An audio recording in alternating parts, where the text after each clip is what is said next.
Kalau saya meminjam di koperasi sekolah, koperasi simpan pinjam yang setiap tahun SHU-nya dibagi ke anggotanya, dan pinjaman itu juga ada bunganya, dan koperasi itu ada RAT-nya. Bagaimana Ustaz? Sebagai seorang muslim,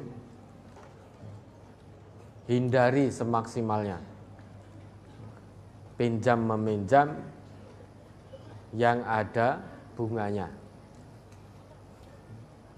Sedikit atau banyak, besar atau kecil bunga itu, meski itu kecil, itu tetap namanya bunga, dan bunga itu riba. Maka sebagai hamba Allah yang beriman, semaksimalnya hindari simpan pinjam yang ada bunganya. Senengnya di dunia tidak seberapa, hasil yang didapat tidak seberapa, tetapi ancamannya neraka selama-lamanya. Dapat uang ketika di dunia hasil riba tidak seberapa, hari ini dapat, hati tidak tenang, besok sudah habis lagi, begitu seterusnya. Namun ancaman dari Allah neraka selama-lamanya. Coba diingat kembali itu. Al-Baqarah 275, 276.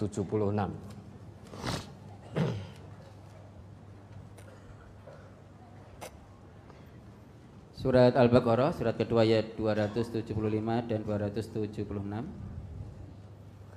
Alladzina ya'kuluna ar-riba la yaqumuna illa kama yaqumul ladzi yatakhabbathu asyaitanu minal mas. Dzalika bi annahum qalu innamal bai'u mislur riba wa ahallallahu al-bai'a wa harrama ar-riba.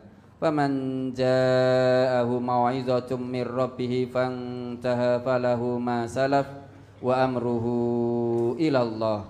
Wa man 'ada fa ulaika ashabun nar hum fiha khalidun. Yamhaqullahu ar-riba wa yurbis shadaqat. Wallahu la yuhibbu kulla kaffarin asim. Orang-orang yang makan atau mengambil riba tidak dapat berdiri melainkan seperti berdirinya orang yang kemasukan syaitan lantaran tekanan penyakit gila. Nah, orang yang terlibat praktek ribawi, hidupnya tidak tenang, hatinya tidak tenang. Digambarkan oleh Allah di sini, alladzina ya'kuluna riba la yaqumuna illa kama yaqumul ladzi yatakhabbathu syaitanu minal mas. Dia berdiri saja seperti sempoyongan, seperti orang yang gila, kerasukan setan karena tekanan gila. Hatinya tidak tenang. Secara maknawi, orang yang terlibat praktek ribawi, dia hidupnya tidak tenang. Hatinya senantiasa gelisah setiap saat. Baik yang ngutangi, dia juga gelisah, nek duwite ra dibalekke.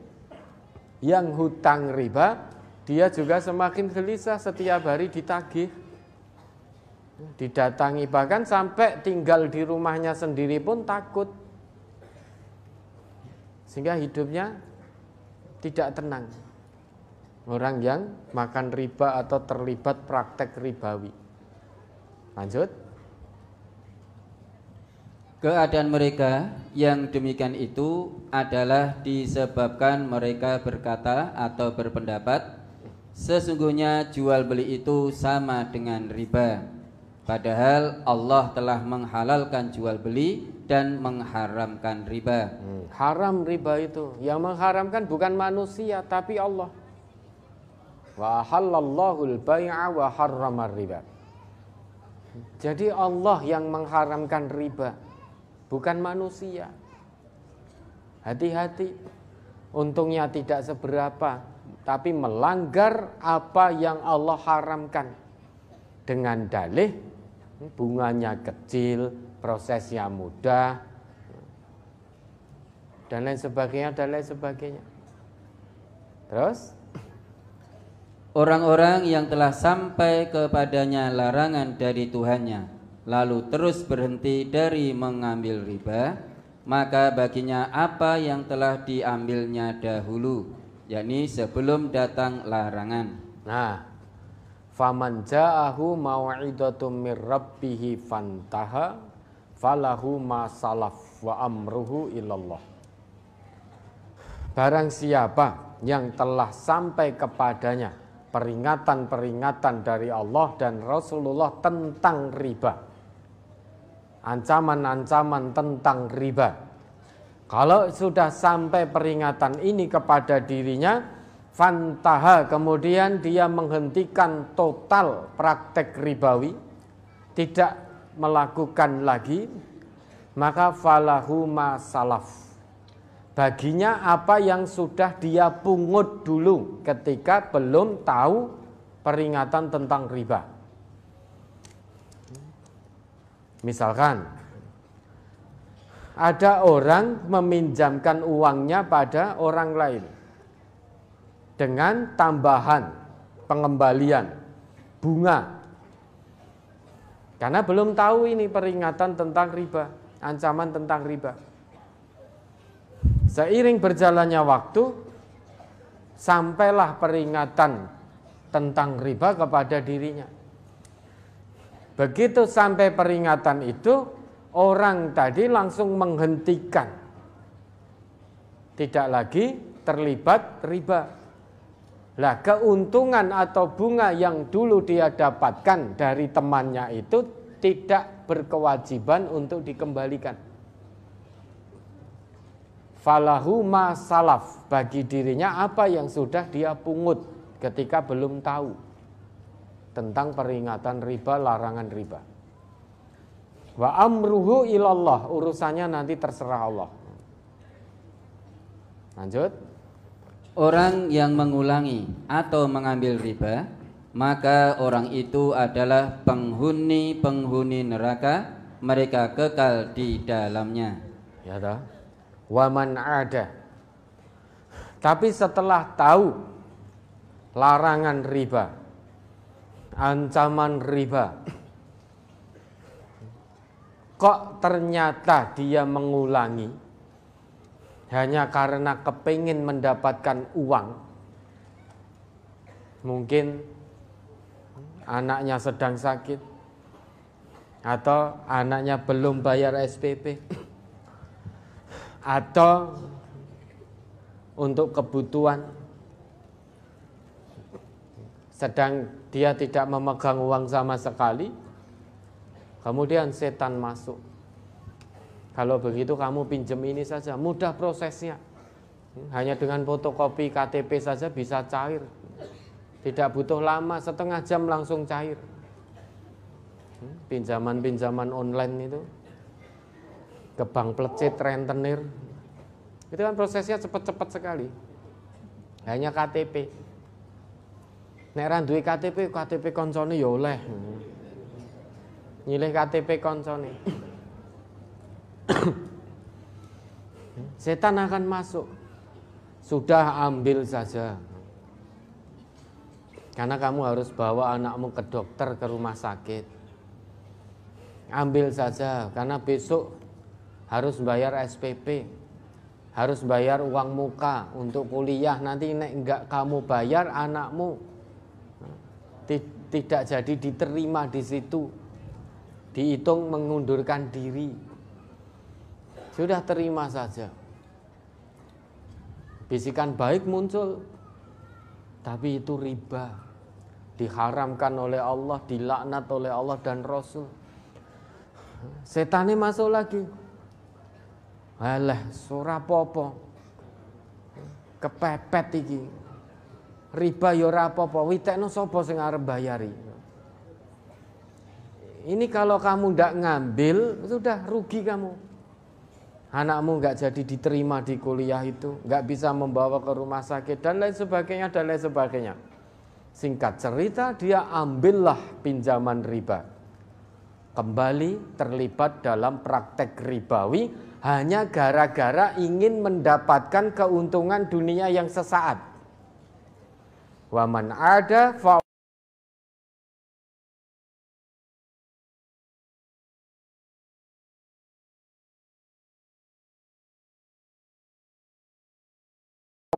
praktek riba. Memang akan dia dapatkan keuntungan dunia yang sesaat dan menipu itu. Namun selain dia dapatkan itu, keuntungan dunia yang menipu, pada saat yang bersamaan Allah siapkan neraka jahanam untuk nanti dia tempati ketika datang hari perjumpaan dengan Allah.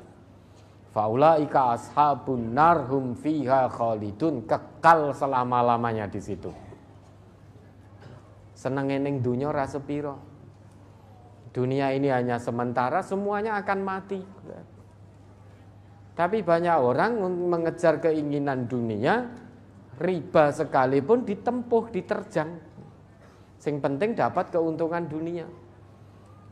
Meski yo tahu bahwa keuntungan dunia ini mata'un qalil, mata'ul ghurur, kecil dan menipu. Ma indakum yanfadu, juga tahu pasti akan musnah, akan ditinggalkan keuntungan dunia ini. Namun tidak peduli. Mas riba yo ben. Yang penting untuk duit, iso nggo bayar kuliah. Sehingga anak saya diterima di kampus itu, bisa ngobatkan anak saya dan lain sebagainya dan lain sebagainya. Ya, berarti tidak yakin pada Allah. Ar-Razzaqnya sudah bukan Allah lagi, tapi Ar-Razzaqnya bank plecit, lembaga keuangan yang tidak syariah. Dia yakin bahwa pemberi rezekinya itu bukan Allah lagi. Maka diancam oleh Allah jadi penghuni neraka selama-lamanya. Bukan hanya itu saja. Ketika di dunia saja harta riba dimusnahkan oleh Allah. Yamhaqullah wa yurbis shadaqat, baik musnah zatnya ataupun musnah berkahnya. Meskipun punya uang miliaran tetapi nol berkah. Hatinya terus gelisah karena hasil riba. Hatinya gelisah. Ini kalau tak simpan di rumah, nanti kalau dicuri orang bagaimana? Kalau rumah saya disatroni perampok bagaimana? Habis harta saya. Kalau tidak disatroni perampok, nanti rumah saya terbakar, semua uang saya habis. Nanti kalau saya taruh di bank, banknya bangkrut terus piye? Uang saya tidak kembali. Sehingga nyimpen duitnya nganti bingung. Sampai bingung untuk nyimpen duit. Sehingga hatinya tidak tenang. Karena tidak ada berkah. Belum lagi bisa jadi Allah musnahkan zatnya dan berkahnya secara bersamaan. Yang jelas itu pasti terjadi. Yamhaqullahu riba. Bisnis yang dibangun dari riba memang ada hasilnya di awal-awal.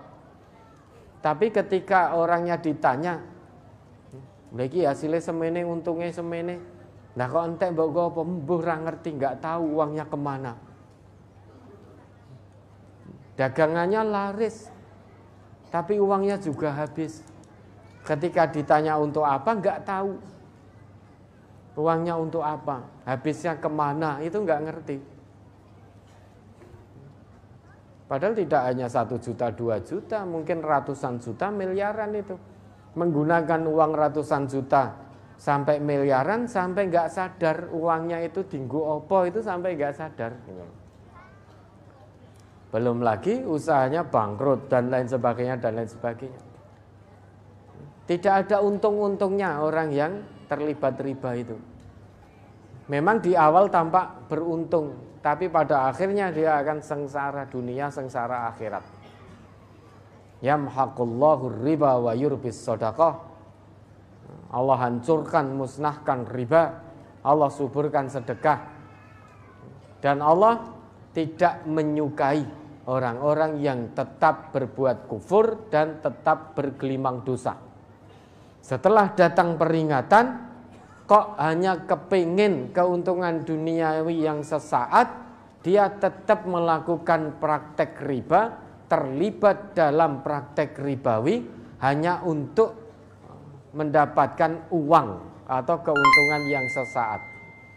Dia telah berbuat kekufuran, menutup kebenaran dari Allah. Allah larang riba, dia tutup larangan dari Allah ini dan dia lakukan praktek riba. Meski dia ngaku Islam, namun dia melakukan satu bentuk kekufuran kepada Allah. Kekufuran dalam Islam. Menutup kebenaran dari Allah. Dan orang yang menutup kebenaran dari Allah inilah orang yang tetap dalam dosa. Orang yang tetap riba, dia bergelimang dosa. Maka neraka selama-lamanya. Ini bahaya riba. Maka orang Islam semaksimalnya hindari yang berkaitan dengan riba apapun bentuknya. Karena riba itu ada 4 golongan yang dilaknat Rasulullah terkait dengan riba. La'ana Rasulullah sallallahu alaihi wasallam akilar riba. Rasulullah melaknat pemakan riba. Wa mukilahu, orang yang memberi riba. Wa katibahu, orang pencatat transaksi riba. Wa syahidaihi, 2 saksi yang menyaksikan transaksi riba terjadi. Kata Nabi kita, hum sawaun. Mereka itu sama saja, yaitu mendapat laknat dari Nabi. Kalau Nabi saja melaknat, maka otomatis Allah juga tidak meridhoi. Maka disiapkan oleh Allah neraka untuk ditempati selama-lamanya. Bagi siapa? Pemakan riba, akilur riba, orang yang memberi riba, pencatat ribawi, transaksi-transaksi ribawi dia catat. Dia catat, dia sebagai pencatatnya transaksi ribawi. Kemudian yang menjadi saksinya, itu semuanya mendapat laknat dari Rasulullah. Betapa bahayanya riba. Dunia sengsara, akhirat neraka. Maka jauhi semaksimalnya. Jangan dekat-dekat. Karena sekali dekat, nanti kepingin kita. Segala hal terkait riba itu di awal tampak menyenangkan. Oh, proses mudah. Oh, tiba-tiba ujuk-ujuk mak bedunduk uang di depan kita. Saat kita butuh. Itu di awal tampak menyenangkan. Tapi di akhir, sudah mencekik betul itu. Mencekik sekali. Hidupnya tidak tenang. Nah, maka warga MTA jangan dekat-dekat riba. Dekat saja tidak boleh, apalagi sampai terlibat riba. Baik sebagai orang yang menerima riba, atau sebagai orang yang memberi riba, atau sebagai pencatat riba, atau sebagai orang yang menyaksikan transaksi ribawi menjadi saksi. Itu kalau warga MTA jangan. Nanti kalau tetap jenengan lakukan, tanggung jawab sendiri di hadapan Allah. Dan tidak akan selamat. Karena menurut Allah, wa man ada faulaika ashabun nar hum fiha khalidun. Apakah lantas kita berpikir, wah ngerti ya orang ngaji. Nek orang ngaji kan saya tetap orang ngerti kalau riba itu dilarang. Pola pikir yang menyesatkan itu seperti itu. Karena kita diciptakan oleh Allah, hidup kita ini untuk ngaji. Biar ngerti aturan, biar ngerti tuntunan, hidupnya terarah. Sehingga ada peluang pintu terbuka lebar untuk mendapatkan ridho dari Allah. Kalau kita tidak ngaji, maka akan jadi golongan kelima, fatahlik, celaka, binasa. Ya.